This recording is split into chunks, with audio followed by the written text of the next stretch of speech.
Bonjour chers téléspectateurs, c'est moi, votre humble serviteur de Dieu, le prophète Vigra, et je viens avec une nouvelle mission, avec un nouveau sujet qui est les voix de cette tonnerre et qui est dans la Bible.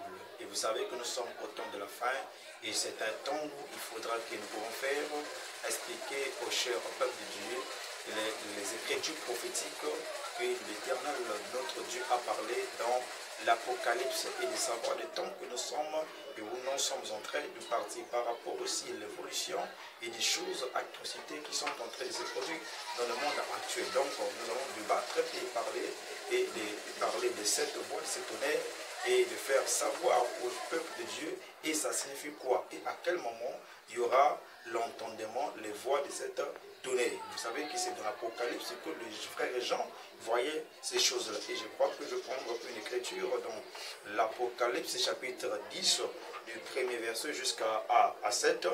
Et on va écouter ce que dit l'écriture ici. Et là, il dit ceci dans l'Apocalypse chapitre 10. Il dit ceci. Et je vis un autre ange puissant qui descendait du ciel enveloppé d'une nuée. Au-dessus de sa tête était l'arc-en-ciel. Et son visage était comme le soleil et ses pieds comme les colonnes des feux. Il tenait dans sa main un petit livre ouvert. Il posa son pied droit sur la mer et son pied gauche sur la terre. Il cria d'une voix forte et comme rugit un lion. Et quand il cria, les sept tonnerres firent entendre leur voix. Et quand les sept tonnerres eurent fait entendre leur voix, j'allais écrire, et j'ai entendu du ciel une voix qui disait, c'est ce qu'on dit les sept tonnerres, et ne l'écrit pas. L'ange que je voyais debout sur la mer et sur la terre, leva sa main droite vers le ciel, et jura par celui qui vit les siècles et les siècles, qui a créé le ciel et la terre, qui a créé le ciel et les choses qui sont, la terre et les choses qui y sont, et la mer et les choses qui y sont, et qui n'aura plus de temps. Mais, quand au jour de la voix du septième ange, quand il sonnerait de la trompette, les mystères de Dieu s'accompliraient, et comme il annonçait à ses serviteurs, les prophètes. Voilà, bien aimé, on vient d'écouter ce que dit l'écriture ici. Et la Bible nous fait savoir que le frère de Jean, il a vu un ange puissant enveloppé du soleil, voyez-vous, enveloppé. Un ange qui descend du ciel plutôt, enveloppé d'une nuée, et au-dessus de sa tête de l'arc-en-ciel, et son visage était comme le soleil. Et nous savons que cet ange qui le visage est comme le soleil, et c'est le Seigneur Jésus-Christ qui est d'abord lui-même le véritable soleil. Et on a dit encore l'arc-en-ciel l'entoure. Et pourquoi l'arc-en-ciel l'entoure? On a vu dans l'Apocalypse chapitre 4, tout autour du trône de Dieu, il y a eu des pierres de jaspe et l'arc-en-ciel qui est d'abord le signe de l'alliance que Dieu avait fait avec Noé, au temps de Noé, dans le temps des déluges. Qui avait dit, l'arc-en-ciel sort. Il dit, ça c'est le signe de l'alliance que je fais avec toi, et pour ne plus frapper la terre. Donc, lorsqu'on voit un ange qui est entouré de l'arc-en-ciel, et voyez-vous, et qui est comme la nuée, c'est le Seigneur Jésus-Christ lui-même. Donc, on dit le visage comme le soleil, c'est d'abord le Seigneur lui-même. Et la Bible dit que ce pied comme les colonnes de feu, c'est d'abord lui-même aussi le Seigneur Jésus-Christ qui a les pieds comme le feu. Pourquoi? Pour exécuter les jugements. Et la Bible dit quoi? Et il a tenu un petit livre dans sa main. Il dit encore que et il a tenu dans sa main un petit livre ouvert. Il posa son pied droit sur la mer et son pied gauche sur la terre. Et pourquoi il a posé son pied, l'autre pied sur la mer, l'autre pied sur la terre? Et c'est pour que ces deux endroits puissent subir des phénomènes catastrophes de l'Éternel. Pour dire quoi? Que les eaux c'est pour les inondations et la terre c'est pour la destruction des hommes. Voyez-vous? Et elle a dit quoi? Lorsqu'il crie, donc l'ange qui peut crier avec le rugissement des lions, c'est seulement Dieu lui-même, c'est seulement Jésus lui-même qui dit le lion de la tribu de Judas. Donc c'est Jésus qui est l'ange ici et qui peut crier comme le lion, qui peut avoir le cri du rugissement des lions. Il dit quoi? Quand il cria d'une voix forte comme rugit un lion, c'est qui? C'est l'ange là, voyez-vous, qui est enveloppé de la nuée, et le visage comme le soleil. Il crie avec les cris d'un lion. Et quand il cria, les 7 tonnerres firent entendre leur voix. Et les 7 tonnerres, c'est quoi? Et les 7 tonnerres, ce sont les 7 voix de Dieu. Voyez-vous? Dans les 7 tonnerres, il y a aussi les différentes 7 actions ou bien les 7 phénomènes qui vont se produire. Et à quel moment il y aura l'entendement de cette tonnerre? Parce que le 7e trompette va se sonner dans le temps de la grande tribulation. Donc les 7 tonnerres peuvent faire entendre leur voix dans la période de la grande tribulation ou bien à la fin de la grande tribulation.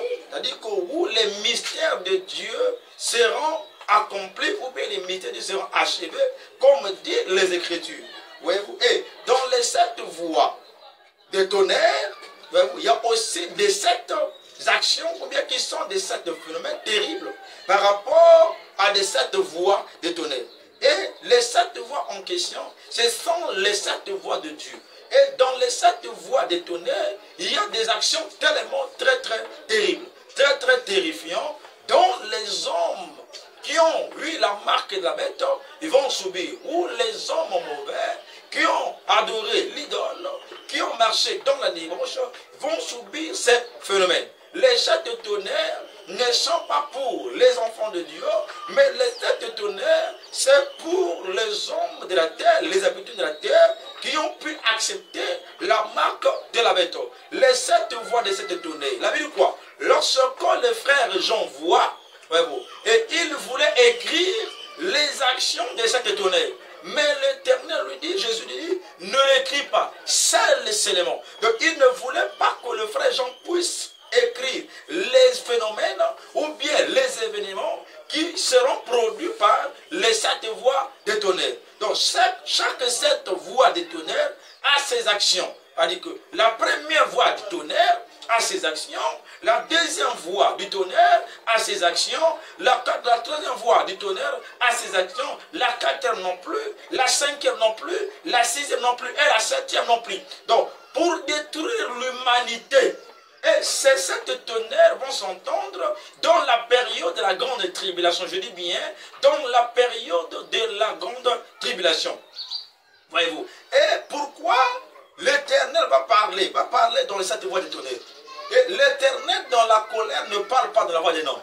Voyez-vous, l'Éternel, je dis bien, l'Éternel dans la colère, dans le temps de la colère, ne peut pas parler comme un homme. Il va parler comme un lion. Voilà, il crie comme un lion. Vous savez, lorsque un lion rugit dans la forêt, il faut savoir que c'est comme si la terre tremble. Voyez-vous, il peut crier là où peut-être, là où le lion se trouve, lorsqu'il crie, à 1 kilomètre, on peut l'entendre. Pourquoi? C'est un lion qui crie. Voyez-vous, donc l'ange qui est enveloppé de la nuée, c'est le Seigneur Jésus-Christ qui viendra aussi dans la nuée.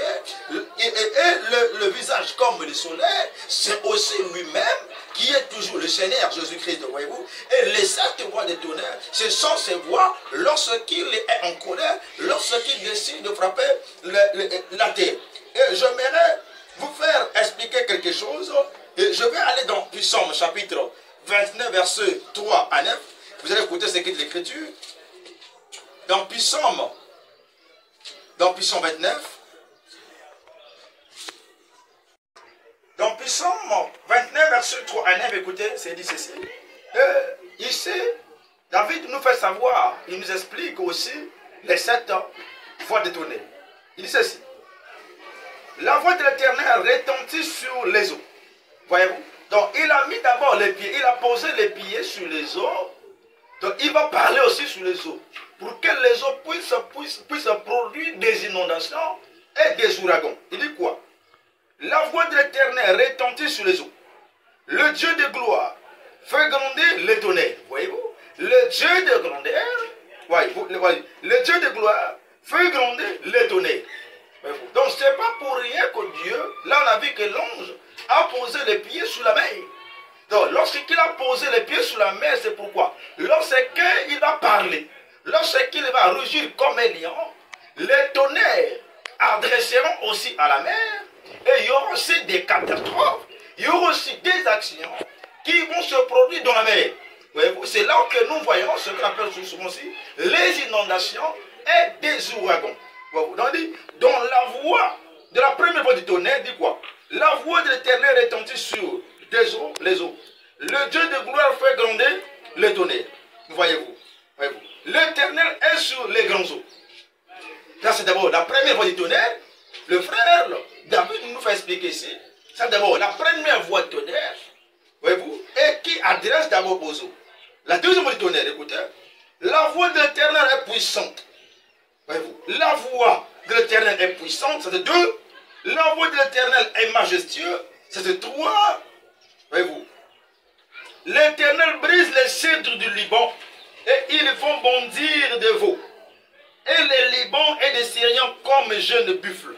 Voyez-vous? Donc là, il brise des pays aussi. Ça va la voix du tonnerre, ça fait trois. Voyez-vous? La voix de l'Éternel fait jaillir des flammes de feu. Ça fait quatre. Et il fait descendre le feu où? Le feu sur la terre. Donc là, David déjà, il voyait les 7 voix de tonnerre. Le frère David voyait les 7 voix de tonnerre d'abord, donc je laisse ici. Donc les voix de tonnerre, les 7 voix de tonnerre de Dieu ne viennent pas emmener la paix sur la terre. Mais ça ne doit pas s'entendre d'abord dans notre génération actuelle, mais ça va s'entendre lorsque l'église sera enlevée. Voyez-vous, lorsqu'il y a les premiers événements pour les premières trompettes, le deuxième trompette, tout ainsi de suite. Maintenant, pendant le septième trompette, lorsque le septième trompette va s'entendre, c'est là où il y aura maintenant les 7 voix de cette tonnerre. Voyez-vous, il dit quoi? Ça fait 4 ans. Et le voix de l'Éternel fait trembler les déserts. Ça fait 5 ans. Voyez-vous? Et l'Éternel fait trembler des airs des cadets. Ça fait 6 ans. La voix de l'Éternel fait entendre les bergers. Et elle depuis le forêt. Ça fait 7. Donc, voyez-vous? Donc, c'est que d'abord le frère Jean avait vu. Déjà ici, le frère David parlait ça d'abord en écrivant. Il parlait ça en détail. Les 7 voix de tonnerre de Dieu. Donc, ici, chers téléspectateurs, je viens pour faire comprendre que les 7 voix de tonnerre, le frère Jean n'a pas écrit ça.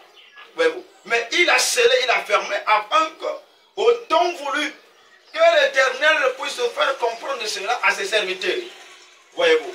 Donc, tant que le 7e trompette n'a pas sonné, les 7 tonnerres ne peuvent pas faire entendre leur voix. Voyez-vous? Comme j'entends les autres qui disent que les 7 tonnerres a déjà eu leur son, a déjà fait entendre leur voix. Je dis carrément c'est archi faux. Parce que d'abord, il n'y a pas eu d'abord la grande tribulation. Et je reviens pour dire que les 7 tonnerres, donc les 7 voix de 7 tonnerres, vont entendre dans la période de la grande tribulation ou bien à la fin de la grande tribulation. C'est là où maintenant nous allons entrer dans les 7 coupes de la colère de Dieu où il y aura la destruction du trône du diable. Voyez-vous? Et si je vais aller encore plus loin, toujours dans Psaume 77, versets 18 à 19, écoutez ce que d'abord dit l'écriture ici, dans Psaume 77, excusez-moi, Psaume 77, il y a l'écriture ici, il dit ceci, écoutez, les nuages versent de l'eau par les torrents, les tonnerres retentissent dans les nuits.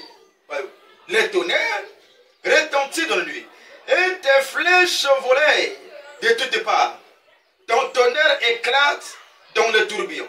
Les éclairs allumèrent le monde. La terre se mit et trembla. Donc, dans les tonnerres, la terre doit se trembler. Dans les temps des tonnerres, la terre ne peut pas être dans le calme. C'est pourquoi, bien aimé, je vous dis, il faudra que vous vous réveillez pour que vous ne vous restez pas dans les temps de la grande tribulation. Voyez-vous. Car lorsque les mystères de Dieu seront accomplis, c'est là où il y aura des grandes choses, des grandes catastrophes, où la terre ne peut pas connaître le calme, où la terre ne sera pas dans la tranquillité. Je vous dis ce moment, des sacs de tonnerre va arriver, bien aimé. Et ça sera dans la grande tribulation. Et je parle sans avoir été contredit. Il n'y a aucun pasteur, ou bien il n'y a aucun prophète qui l'a écrit, ou bien qui l'a vu. Parce que souvent j'entends à d'autres qui disent, leur prophète a parlé de cela. Non, parce que le septième trompette n'a pas eu lieu. Le septième trompette n'a pas sonné. Voyez-vous, mais pour que les sept de tonnerre parlent, pour que l'Éternel rugit comme un lion, voyez-vous, il faut que le septième trompette soit sonné. Voyez-vous. Donc, bien aimé, ce mois, votre humble serviteur de Dieu, c'est celle que je vais le dire ici, dit que Dieu dans la colère ne peut pas parler comme un homme. Mais Dieu dans la colère, il parle comme un lion. C'est pourquoi lorsqu'il va revenir dans l'Armageddon, il vient comme un lion, il ne vient pas comme un homme. Il ne vient pas comme l'agneau. Il vient comme le lion qui vient pour briser, qui vient pour détruire. Qui vient pour dévorer sa proie, qui est la bête, et qui est des gens impus sur la terre. Voilà, cher peuple de Dieu, c'était moi, votre humble serviteur de Dieu. Malgré le temps fait défaut, j'ai beaucoup de choses à dire sur les voies de cette tonnerre. Donc là, je fais des détails que le frère David a parlé ça en détail. Voyez-vous, donc lorsqu'il a posé les pieds sur la mer et sur la terre, pour lui quoi? Ces deux endroits, la mer et la terre, vont subir aussi la colère de Dieu. La terre consumée par le feu et les eaux pour subir des inondations, pour subir les déplacements des eaux, voyez-vous, et aussi des poissons mourants dans les eaux par rapport des événements de cette tonnerre. Faites analyse quand il y a la pluie, quand nous entendons des tonnerres au ciel, les éclairs, et ça fait peur. Voilà, bien aimé, le temps là ça viendra, mais c'est le temps de pouvoir retourner à la parole, le temps de pouvoir savoir l'heure que nous sommes et l'évangile du temps de la fin. Ce mois, votre un des serviteurs, je prêche l'évangile du temps de la fin, le message du temps de la fin, l'évangile éternel qui avait commencé dans Éden et qui est à l'Apocalypse. Nous prêchons l'évangile éternel d'un ange qui vole au zénith et que dont nous parlons, dont on nous parle dans l'Apocalypse. Que Dieu vous bénisse abondamment.